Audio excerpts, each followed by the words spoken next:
तो जिस प्रकार पूज्य गुरुदेव जी ने दास को निमित्त बनाया है अपने इस मिशन में सहयोग के लिए, सेवा के लिए, तो अब आप लोगों की भी जिम्मेदारी बनती है कि आप भी अपने इस पवन दास को छोटा भाई समझ के, अपने पैरों की जूती समझ के, क्योंकि पुण्यात्माओं में कुत्ता हूं सतगुरु का, और यकीन मानना मैं कुत्ता ही रहूंगा। मैं पैर की जूती हूं, मैं गले में नहीं पहनी जा सकती, क्योंकि जीव की क्या औकात है, भगत की क्या औकात है भगवान के आगे, वो परमात्मा ने मुझे बता रखा है। मैं तो सौपन में भी नहीं सोच सकता कभी ये गुरु पद, ये संत बनना, जैसे लोग इल्जाम लगाते हैं कि ये गुरु बनने की तैयारी कर रहा है, थोड़े दिनों में ये गुरु बन जाएगा, अपने आप को ये सतगुरु बना लेगा, तत्वदर्शी संत बना लेगा। ये दास बार बार कह चुका है। ये दास अगर कभी सौपन में भी ये बात सोचे, सौपन में भी, कि मैं गुरु बनूं, गुरु जी की गैर हाजिरी में मैं नाम देने लग जाऊं, गुरु जी की गैर हाजिरी में मैं और अन्य वो क्रिया करने लग जाऊं जो भक्ति मार्ग के विरुद्ध है, तो मैं तो कहता हूं परमात्मा इसी जन्म में मुझ नीच के सिर में कीड़े डालना, ताकि भगत भाई बहनों को भय पैदा हो जाए कि परमात्मा के मार्ग में थोड़ा सा भी उल्टा कर्म करोगे तो उसका क्या प्रतिफल मिलता है। गुरु बनना तो बहुत दूर की बात है, मुझे तो अपना आत्म कल्याण करवाना है भाई। परमेश्वर ने ज्ञान समझा दिया, मार्ग बता दिया, गुरु बनने की कौन सोचेगा, गुरु बन के किसको गधा बनना फिर अगले जन्म में। बड़ी मुश्किल से दाव लगा है इस जन्म में यहां से निकलने का। ये तो सेवा है, ये तो सबको करनी चाहिए। अरे कोई बच्चा अगर अपने बाप से अगर किसानी का काम सीखता है तो उसकी जिम्मेदारी क्या बनती है, वो खुद भी वो किसानी का काम करेगा और फिर वो दूसरों को भी समझाएगा। कोई बच्चा यदि ज्ञान लेके स्कूल में पढ़ के एक टीचर से यदि वो इंजीनियर बन जाता है तो वो क्या करेगा इंजीनियर बन के, वो चप्पल थोड़ी चाटेगा किसी की, वो इंजीनियरिंग करेगा, लोगों को समझाएगा जो उसने ज्ञान अर्जित किया है। तो परमेश्वर ने हमें इंजीनियर बनाया है, इस भक्ति मार्ग का ज्ञानी बना दिया परमात्मा ने ज्ञान देके। तो बताओ अब इस ज्ञान को आगे आप और हम नहीं फैलाएंगे। कोई इस ज्ञान को बोल के फैला देता है, कोई इस ज्ञान को पुस्तकों के माध्यम से फैला देता है। सबकी अपनी अपनी सेवा है जैसी उस परमात्मा ने दी हुई है। अब कोई ये कहे कि तू तो ज्ञानी बन गया, तू तो गुरु बन गया। अरे तो भैया गुरु का मतलब क्या होता है? परमात्मा ने बताया गु यानी अंधेरा और रू मानी प्रकाश। जो किसी भी व्यक्ति को अंधेरे से प्रकाश की तरफ ले जाए वो गुरु।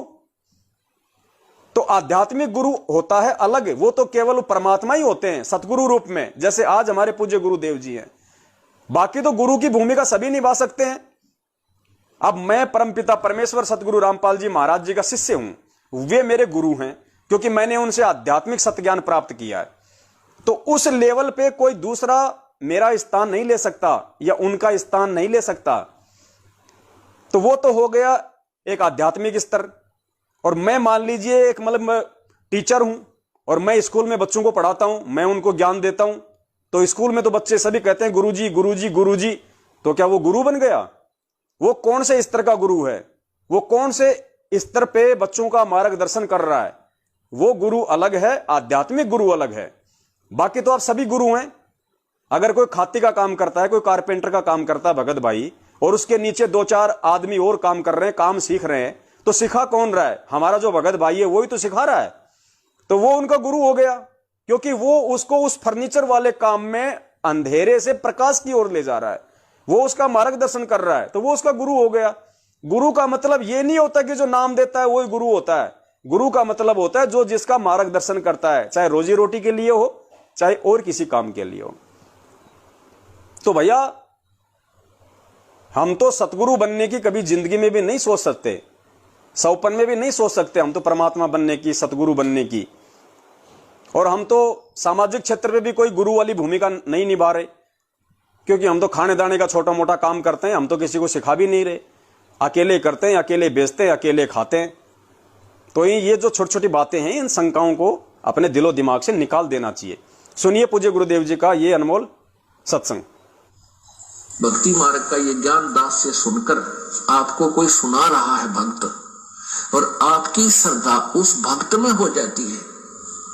वो हो तो बहुत अच्छा है, बहुत प्यारा है, उससे के चरण छूने लग जाए, उसी के ऊपर आसक्त हो गए, तो आपका गुरुजी से नाम खंड हो गया।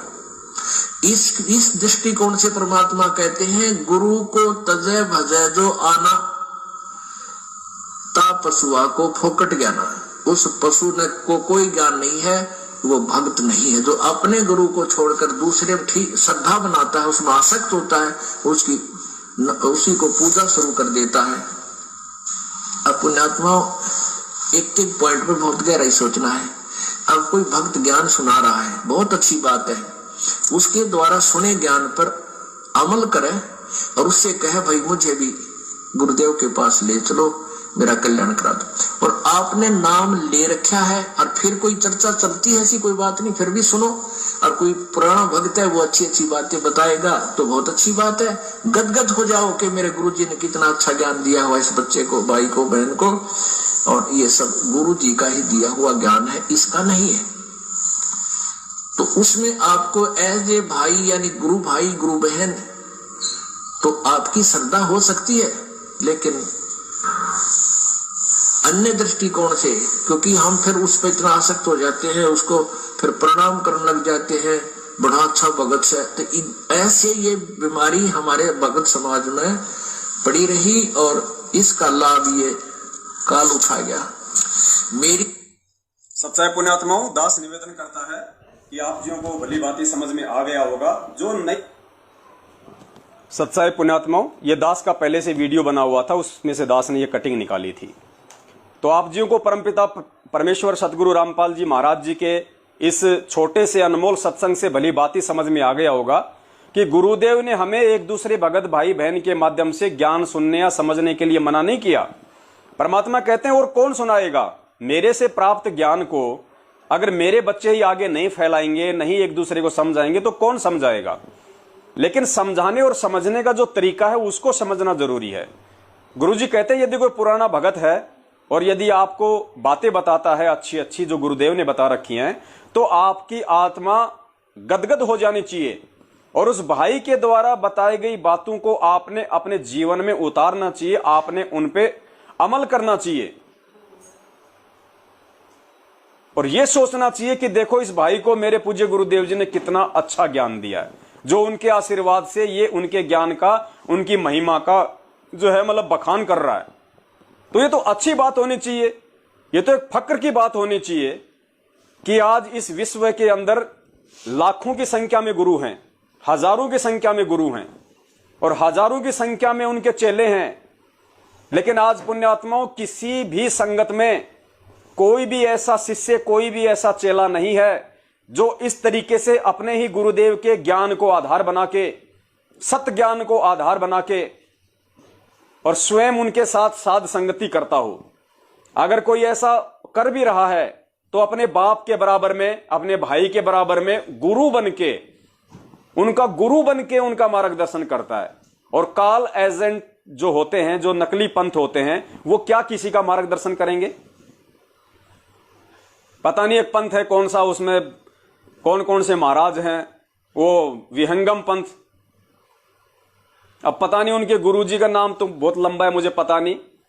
फिर पता नहीं उनके बेटे आ गए स्वतंत्र देव महाराज, स्वतंत्र देव के साथ साथ में उनका और बेटा है विज्ञान देव महाराज, और तीसरा शायद है नहीं, वरना उसका नाम रख देते तत्वज्ञान देव महाराज। पुण्यात्माओं, ये इस तरीके से ये काल भगवान के पंथों में ये नौटंकी चलती है, ये नाटकगिरी चलती है। ये सब के सब ये काल प्रेरित ये पंथ हैं। ये तो ये परमेश्वर का मार्ग है और परमेश्वर के मार्ग में ही परमात्मा किसी आत्मा को निमित्त बनाता है अपने उस तत्व ज्ञान को आगे प्रचारित करने के लिए। प्रचार तो सभी कर रहे हैं, लाखों की संख्या में, हजारों की संख्या में हमारे भगत भाई बहन हैं जो पुस्तक सेवा करते थे पूज्य गुरुदेव जी के समय में, जैसा गुरु जी उनको निर्देशित किया करते थे। लेकिन आज वर्तमान में जो साध संगति के लिए जो परमेश्वर ने दया बख्शी है, वो पुण्यात्माओं परमेश्वर की विशेष मेहर से, उनकी विशेष रजा से ही ये संभव हो पाता है, अन्यथा नहीं हो सकता। मस्तक लाग रही मारे गुरु चरण की दूर, मस्तक मारे गुरु चरण की दूर, मस्तक जब ये धूल चढ़ी मस्तक मस्तक पे जब ये दौड़ जाए